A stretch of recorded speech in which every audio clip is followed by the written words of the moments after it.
इंडियाच्या विजयानंतर अगदी देशभरात जल्लोष साजरा केला जातोय। अनेक ठिकाणी कुठे फटाके फोडत, कुठे या ठिकाणी ढोल ताशाच्या गजरात नाचत सगळ्यांनीच हा आनंद आपला व्यक्त केलेला आहे आणि त्याचीच ही दृश्य शिवाजी पार्कातली सध्या आपण पाहतो।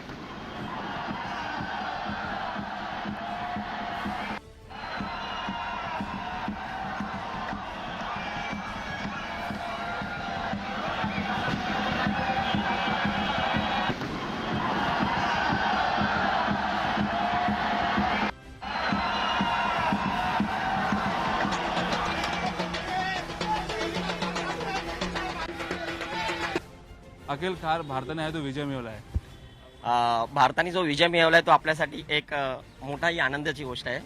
आज भरपूर वर्षांनी 2007 मध्ये आपण T20 मारलेला, त्याच्यानंतर 2011 मध्ये इंटरनॅशनल वर्ल्ड कप मारलेला आणि आता पुन्हा एकदा T20चा वर्ल्ड कप आपल्या घरी आलेला आहे। पूर्ण टीमने मिळून हा कप आपल्यासाठी आणलेला आहे आणि एकदम भरपूर आनंदाची गोष्ट आहे। दुसरी गोष्ट म्हणजे विराट कोहली असेल किंवा रोहित शर्मा असेल यांनी रिटायरमेंट घेतली आहे, त्याबद्दल काय बोलू? विराट कोहली आणि रोहित शर्मा हे एक स्तंभ होते।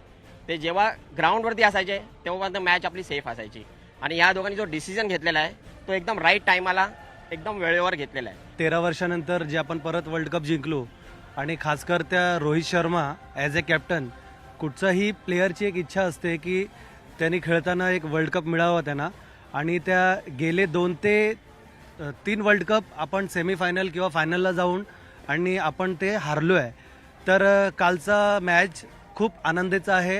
सगळ्यांना कपिल देवची आठवण आली त्या वर्ल्ड कपच्या कॅचची, आणि हे असा क्षण होता ना की प्रत्येक वर्ल्ड कपचे प्रत्येक कॅप्टन आठवले आपल्याला, म्हणजे कपिल देव, MS धोनी आणि आता रोहित शर्मा। पण जी ते सूर्यकुमारने कॅच घेतलेली ती सर्वात बेस्ट होती। त्या टाइमला आम्ही एकदम खुश झालो की आता आपण मॅच जिंकलो। कॅमेरामॅन अरविंद सह मयूर राणे, साम टीव्ही, मुंबई।